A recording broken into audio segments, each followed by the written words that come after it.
Halo semuanya, perkenalkan nama saya Risya Raja Gugu dengan NIM 3233 Di sini saya akan menjelaskan tentang narasi sejarah gerakan perempuan Indonesia pada masa reformasi, yaitu pada tahun 1998 hingga kini atau sampai sekarang. Nah, ini adalah video sebagai bentuk salah satu pemenuhan tugas dari mata kuliah sejarah sosial yang diampu oleh Ibu Putri Atika.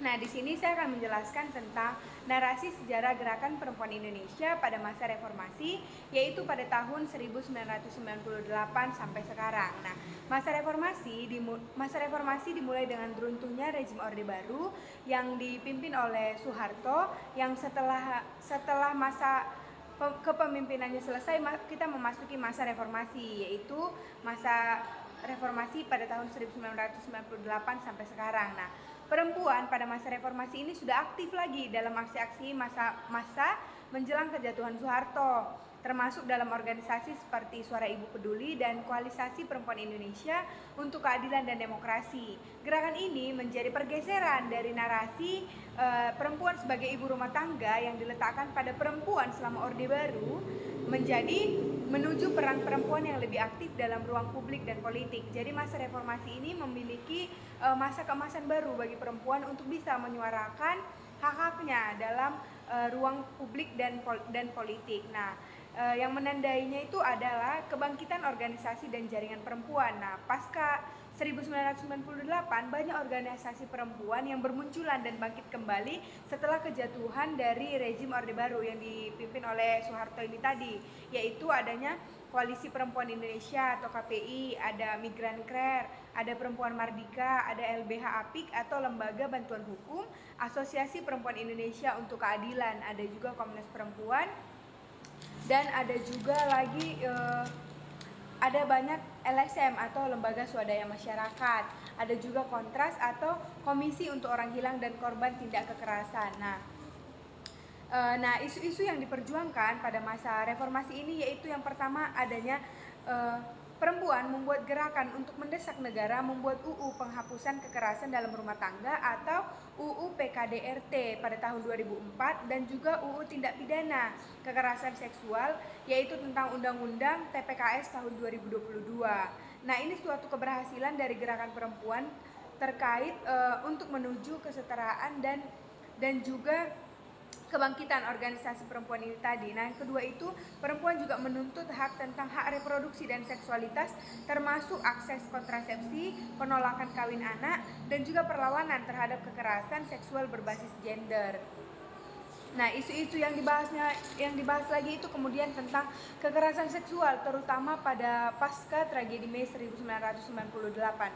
Kita tahu bahwasannya tragedi Mei 1998 itu yaitu di mana ratusan perempuan Tionghoa mengalami pemerkosaan massal, penganiayaan, bahkan sampai pembunuhan dan pembakaran tempat tinggal dan toko-toko mereka. Nah, kekerasan ini bukan insiden yang spontan, tapi bagian dari kekacauan politik dan militer yang memanfaatkan isu rasial dan gender. Nah, ratusan perempuan Tionghoa ini dijadikan sebagai korban dari pemerkosaan massal dan penganiayaan, di mana perempuan itu tidak memiliki hak atas tubuhnya, melainkan perempuan itu dijadikan sebagai simbol penebusan dan juga pelampiasan kebencian dari sosial politik. Nah, banyak korban tidak berani melapor karena trauma dan juga banyak stigma dan ketakutan terhadap peraturan negara. Jadi perempuan di sini hanya dijadikan sebagai untuk pemuasan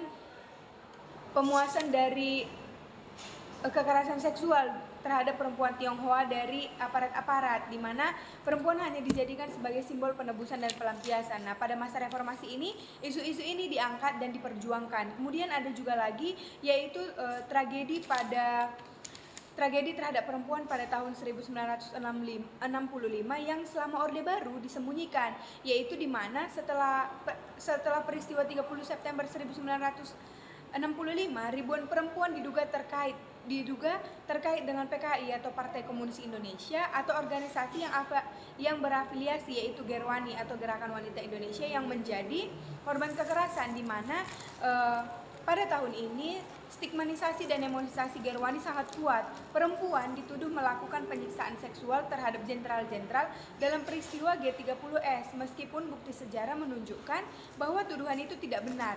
Nah, ribuan perempuan ditangkap, dipenjara, disiksa, dan juga mengalami kekerasan seksual dan militer tanpa proses hukum.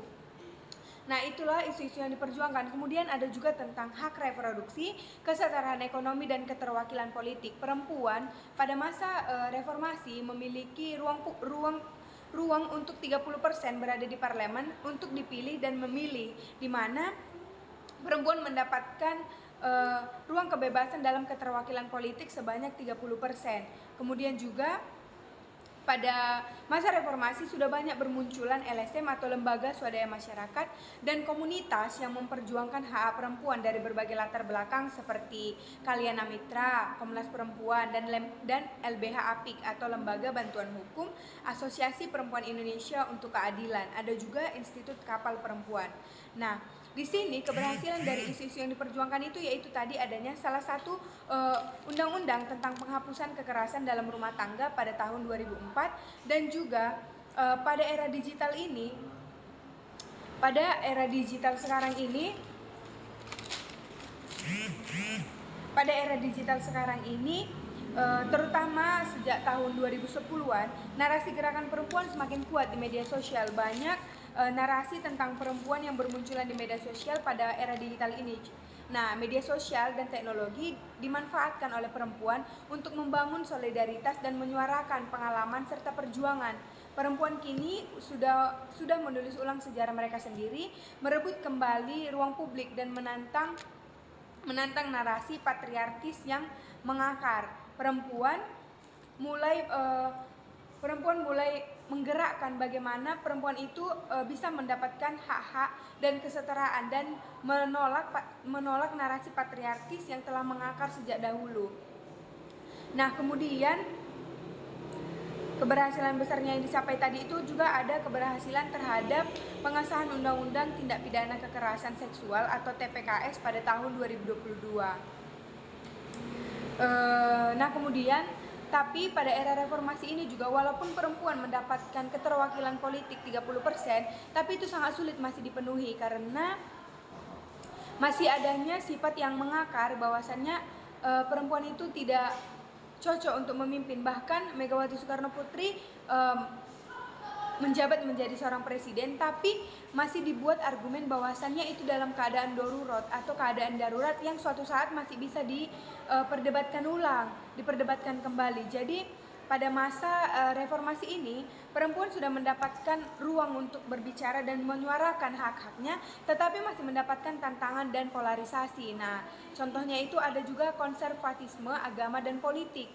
Identitas sering menolak narasi feminisme dengan alasan bertentangan dengan budaya timur atau nilai agama, yang mana perempuan masih mengalami tantangan bahwasannya di mana menempatkan laki-laki itu menjadi lebih tinggi kedudukannya daripada seorang perempuan.